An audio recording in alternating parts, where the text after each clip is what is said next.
Apocalipse capítulo 13, se você tiver a Bíblia na sua casa e puder acompanhar comigo, você vai ver que é um dos temas mais famosos do Apocalipse. Na verdade, Apocalipse 13, a besta dos 666, alguns dizem 666, que é um erro, porque a Bíblia não fala que era 666, não é o 6 três vezes repetido, é 666.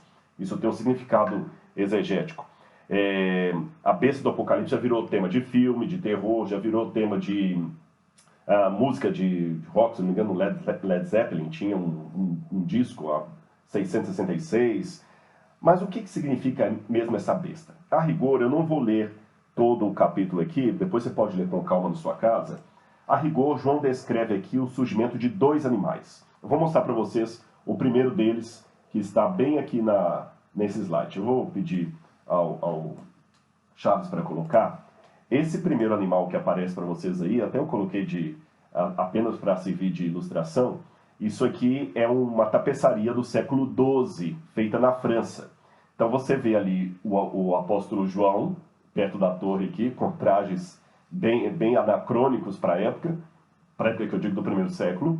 Depois você vê o dragão e em seguida a besta, com 7 cabeças e 10 chifres. E sobre os chifres, coroas. O dragão também tem 7 cabeças e tem chifres.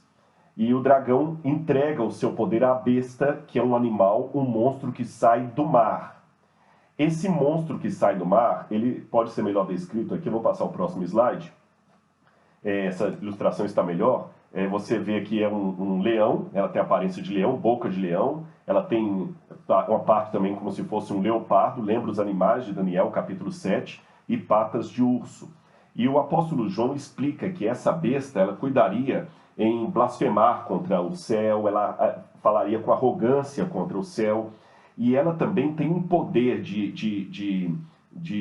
tão grande assim de sedução, que toda a terra se maravilha seguindo essa besta. E uma das suas cabeças, segundo o Apocalipse, foi ferida de morte e sobreviveu. Logo depois, aparece um segundo animal no trecho de Apocalipse. A primeira besta, aquela que recebe a autoridade dada pelo dragão, ela vem do mar. Esse segundo animal sai da terra. Ele tem a aparência de um cordeiro, tem 2 chifres como se fosse um cordeiro, mas fala como se fosse um dragão. Esse animal que surge da terra, ele dá autoridade para essa besta, em sentido de popularidade para ela. Ele convence todas as pessoas a adorarem essa besta, aliás, obriga as pessoas a adorarem a besta. Ele manda fazer uma imagem dessa besta e quem não adorar essa imagem será morto. E essa segunda besta faz com que todo o planeta Terra receba uma marca diante dos olhos e na mão direita. E essa marca teria a marca ou o nome ou o número da besta, que é 666. No próximo slide aqui eu coloquei uma piadinha para você entender o que eu quero chamar a atenção agora. Eu já estou cansado de ver por aí muita gente fazendo exegese de jornal. O que eu chamo exegese de jornal? É você ficar pegando o jornal e achando que aquilo é comentário bíblico. Então toda hora alguém faz uma nova versão para besta. Aqui tem o Zé do Apocalipse, essa tirinha antiga, né? Da época do Saddam Hussein ainda. Então tá lá o Zé do Apocalipse proclamando: Hussein é a besta do Apocalipse. E alguém chega, mas antes você dizia que a besta era o Reagan. Aí falou: eu estou trabalhando com a besta da moda. O que essa tira bem-humorada está querendo dizer? É que há muitas pessoas que realmente, ao invés de fazerem um estudo sério da Bíblia, ficam trabalhando com especulação. Hoje eu já vi tanta gente falando aí que a besta é o Macron, já falaram que é Adolf Hitler, já falaram que a besta seria... já falaram até que a besta seria um computador, outros falaram que seria um líder soviético. Cada hora apresentam uma besta. O Saddam Hussein já também foi candidato à besta do Apocalipse. Na verdade, eu tenho que tomar o cuidado aqui de não fazer da besta do Apocalipse uma espécie de música de amor quando você está na fossa, que qualquer uma conta a sua história. Volta para mim aqui um pouquinho, Charles. Eu vou conversar um pouquinho com o pessoal, vocês vão entender. O ponto aqui é o seguinte. Se eu ficar olhando aqui só os símbolos, sem fazer uma exegese correta, ou, como eu falei ironicamente, baseando em exegese de jornal, eu posso aplicar qualquer coisa que é essa besta. Eu posso falar que essa besta do Apocalipse aqui é uma inflação. Eu posso falar que a besta do Apocalipse é a internet, porque toda a terra se maravilha seguindo a ela. Houve uma vez, até nos anos 60, um homem que escreveu que a besta do Apocalipse era a televisão. E naquela época a televisão vinha com uma antena assim, ó, duas antenas, e ele dizia que o fato da segunda besta ter duas antenas, dois chifres, era a antena da televisão. Imagine só. Na verdade, o que eu posso pegar biblicamente sobre a besta do Apocalipse para não cair nessa salada aí? Os acadêmicos, os teólogos, têm três maneiras de estudar o Apocalipse. Há mais, mas eu vou resumir as três principais. Alguns pensam que o Apocalipse se cumpriu todinho na época de João, e que a besta seria apenas Nero, ou quem sabe Vespasiano, alguma coisa assim, ou o próprio Domiciano, e que João estava falando apenas de circunstâncias da igreja ali no primeiro século. Essa é a chamada escola preterista. Eu não gosto muito dessa escola preterista. Eu vou dizer para vocês por quê. É porque a escola preterista, ela esquece que a própria profecia diz que Deus mostrou aquelas coisas para mostrar a João as coisas que em breve deveriam começar a acontecer. E é uma promessa que aquele livro seria para os da época de João e para os que viriam depois de João. Então, se eu trabalho o Apocalipse apenas de maneira preterista, eu vou diluir dele o próprio caráter profético dele. Já não tem nenhuma inspiração. João foi apenas alguém escrevendo como o pessoal de MPB, que na época da ditadura militar fazia música aí parodiando os militares. Eu acho que não. O Apocalipse é mais do que uma paródia do poder, é mais do que um livro de denúncia. O Apocalipse, ele é uma profecia. Há um outro grupo que vai para um outro extremo, é o grupo do futurismo. Fala assim, realmente, Rodrigo, você está certo, o Apocalipse não tem nada a ver com aquela época. É uma demonstração para os tempos futuros. Ah, desculpe, eu também não vou me aliar a vocês. Por quê? Porque o livro do Apocalipse, capítulo 1, versículo 19, Deus fala assim: escreve, pois, João, Apocalipse 1, 19, as coisas que você viu, as coisas que hão de acontecer, as coisas que são e as que hão de acontecer depois dessas. Então, João não está falando só para o futuro. Tinha coisas que já começaram a acontecer no tempo dele, outras que iriam acontecer no futuro imediato e outras que teriam a ver com a volta de Cristo. Há uma outra escola, que é a idealista, que acha que o Apocalipse é apenas um símbolo assim espiritual, que você pode colocar o que você quiser ali, como as horas do relógio, que cada hora que você vê está marcando um tempo diferente. Também não gosto da escola idealista. Eu, Rodrigo, prefiro exegeticamente ficar com a história, com a escola historicista. E para quem está estudando aqui comigo agora, que partilha de outra fé religiosa, deixe-me dizer que a escola historicista, ela foi defendida pelos pioneiros da Reforma Protestante, foi defendida por muitos padres católicos da patrística, foi defendida por muitos escritores medievais, foi defendida inclusive por muitos teólogos modernos, tá certo? Então eu prefiro essa escola de pensamento aí. Indo à Bíblia, o que eu descubro assim do anticristo, desse que é mencionado aí? Eu tenho um próximo slide para mostrar para você um resumo aí. O que nós podemos pegar de supra-sumo? Bom, o anticristo parece ecoar o que a gente encontra em Daniel capítulo 7. Lá fala de um outro monstro que é muito parecido com o monstro do Apocalipse ali, não é? E tem também 2 Tessalonicenses capítulo 2, versículos 3 a 11, que fala também o apóstolo Paulo falando do anticristo que haveria de surgir. E esse anticristo, ele assentaria no trono de Deus, fazendo-se passar pelo próprio Deus. Nós temos também Apocalipse capítulo 3 e 17, que o 17 também dá uma informação sobre a besta. E o que eu descubro lendo esse capítulo assim, sem cair em muita especulação? Isso aqui eu acho que é ponto passivo. Este animal aqui, ele representa de alguma forma algum tipo de governo global, porque fala que todos os povos da terra se maravilharam seguindo a besta, e quando fala da segunda besta, aquela que vem da terra, fala também que todo mundo tinha que ter uma marca na fronte ou na mão, e quem não tivesse a marca da besta, o seu nome, o seu número, seria morto. Então parece algo de cunho global. Tem alguma coisa a ver com a economia, que fala que não vai poder comprar nem vender quem não tiver a marca da besta. Também tem alguma coisa a ver com a liberdade civil e religiosa, porque todos são obrigados a, de alguma maneira, render culto à besta, de uma forma ou de outra.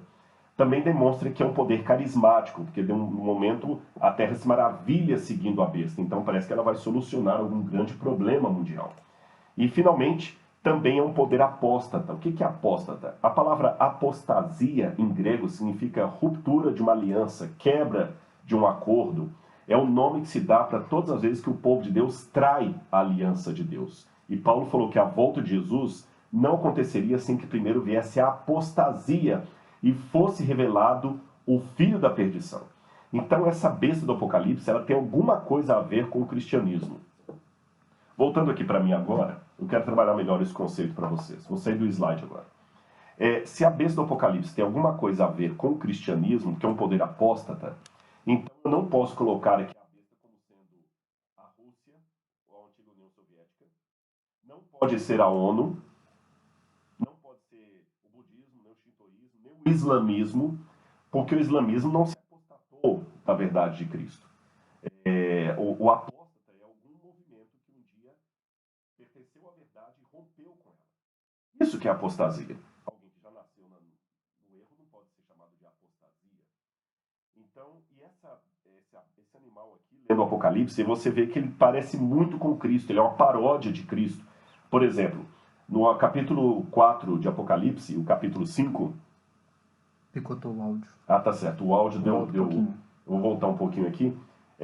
Eu falei que esse ser aqui do Apocalipse 13, ele é uma paródia de Cristo.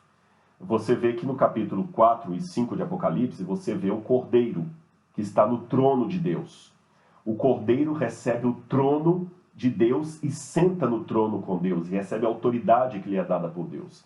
A besta recebe a autoridade que lhe é dada pelo dragão, e o dragão também oferece o seu trono à besta.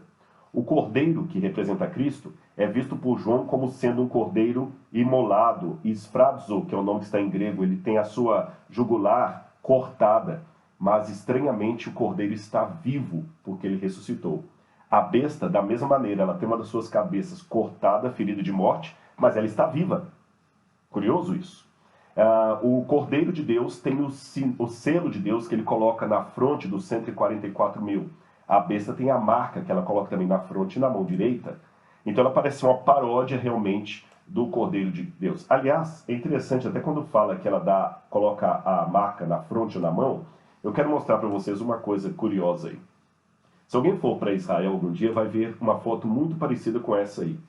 Esse jovem que vocês estão vendo aí agora, nesse momento, usando o kippá, esse chapeuzinho branco que os judeus usam, ele está no Muro das Lamentações. Você percebe que ele tem na testa dele uma caixinha preta. E enrolado no braço esquerdo, ele tem também umas tiras de couro. São chamadas de tefilim, e o da cabeça é o filactério. O que é o tefilim e o filactério? De acordo com a ordem de Deus dada em Êxodo, capítulo 13, versículo 16, e Deuteronômio, capítulo 6, versículo 8, os filhos dos hebreus deveriam ter na sua testa e na sua mão, só que é interessante que alguns rabinos entenderam que é o braço esquerdo. A Bíblia não diz, propriamente dita, qual seria o braço em que isso aí estaria, se seria o direito ou o esquerdo. Alguns estudiosos do hebraico pensam que poderia ser o braço esquerdo, mas Deus colocaria de qualquer maneira um sinal por frontal entre os olhos e na mão. E o que estaria nesse sinal? A lei de Deus, o Shema Israel, Adonai Eloheinu, Adonai Echad. Ouve, ó Israel, o Senhor teu Deus é único, o Senhor teu Deus é um, só Deus pode adorar. E ali também para uma lembrança do acordo, da aliança que Israel teria com Deus. Aquilo seria colocado num pequeno pedaço de couro e colocado dentro da caixinha e também aqui na mão. Agora você vê a besta do Apocalipse, pode voltar para mim aqui, Charles? A besta do Apocalipse fazendo a mesma coisa, colocando um sinal na testa e na mão direita. Uma paródia do que Deus mandou os judeus fazer. Então você nota que realmente é alguém que está querendo passar no lugar de Deus. Bom, me chama a atenção que quando eu vou ver o contexto do Apocalipse, agora que eu já analisei o texto, eu quero trabalhar com vocês um pouco mais o que eu posso dizer daquele contexto da época. O Apocalipse é um livro simbólico, ele tem muitos símbolos. E como ele tem muitos símbolos, nós temos que entender o contexto da época para que esses símbolos fiquem mais fáceis para nós entendermos. Por exemplo, nossa cultura é repleta de símbolos. Se eu faço assim, todo mundo já sabe, né? Coraçãozinho, amor. Se eu faço assim, joinha, legal, nota 10, estou de acordo. Agora, no passado remoto, esses símbolos eram outros. Se eu chegasse no tempo de Jesus e fizesse assim para alguém, ninguém ia entender que isso era coração. Se eu fizesse isso aqui, ninguém ia entender. O aceno, tial, não se dava tial desse jeito. Então, os símbolos mudam de época para época. E a Bíblia, ela dialoga com os símbolos da época em que ela foi escrita, porque Deus queria colocar a mensagem de uma maneira didática que o povo pudesse entender. Se o Apocalipse fosse escrito hoje, talvez Deus usasse uma pomba branca como símbolo da paz. Tá certo? Mas daqui a 2000 anos, quando talvez o símbolo da paz fosse outra coisa, nós teríamos que... Como o símbolo da paz fosse outra coisa, nós teríamos que ter outra... Perdão, que acabou que alguém me ligou aqui. Como o símbolo da paz seria outra coisa, nós teríamos então que ter uma explicação do que era esse símbolo em nosso tempo. Compreenderam? Aí me chama a atenção que na época que João escreveu o Apocalipse, e mesmo antes, havia no Oriente Médio um símbolo de apresentar dois animais, um do mar, um da terra, como a simbologia máxima do mal contra os desígnios de Deus. Olha essa imagem que eu quero mostrar para vocês. Aqui você está vendo um símbolo de um dragão, você pode perceber, um dragão com 7 cabeças, e tem um homem que está cortando a cabeça de um desse dragão. Esse dragão ele é chamado de Lotan, é um dragão da cultura de Ugarit, e você vê o deus El cortando a cabeça do dragão. Nós temos também um outro símbolo aqui, olha que interessante, esse aqui já é da Babilônia, você tem Tiamat, e o deus Ninurta lutando contra o dragão Tiamat, que é uma serpente do mar, um monstro do mar, e uma de suas cabeças é cortada, como você viu ali originalmente. Volta para mim. Eu tenho duas maneiras agora de ler isso. Há alguns teólogos liberais que acham que a Bíblia é apenas uma compilação, um fruto da cultura em redor. Isso é muito perigoso. A Bíblia foi inspirada por Deus. Ela não é um mero eco da cultura local. Tá certo? Muita gente pensa que o profeta apenas copiou, plagiou a cultura local. Não, não foi isso que aconteceu na Bíblia. Por outro lado, eu posso dizer que a Bíblia dialogou com a cultura local. Dialogar não é depender de. Dialogar não significa plagiar. Dialogar significa Deus partiu do conhecido para o desconhecido.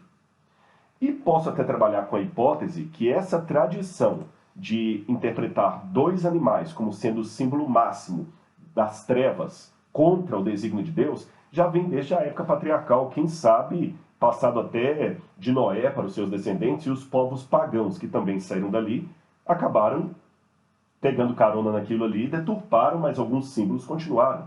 Se você olhar no livro de Jó, no final do livro de Jó, Deus luta contra dois animais, dois paquidermes, um animal do mar, chamado Leviatã, e outro animal da terra, o Behemoth. E o que eu aprendo da Bíblia? Esses dois animais, eles sempre são vistos como símbolo do mal, lutando contra o povo de Deus. Na literatura judaica da época de João, não digo a literatura bíblica, que os judeus produziram, você tem, por exemplo, o Apocalipse de Enoque, que não é um Apocalipse inspirado, foram os judeus que escreveram, o quarto Esdras, você tem o Apocalipse de Abraão, você tem o segundo Baruch, você tem o Bereshit Rabbah e outros mais. Esses autores judeus sempre falam do Leviatã, o monstro do mar, a besta do mar, e o Behemoth, a besta da terra, que se levantam como símbolo do mal para atacar o povo de Deus. E olha que curioso quando eu vou para a Bíblia. Eu quero mostrar alguns versículos para você.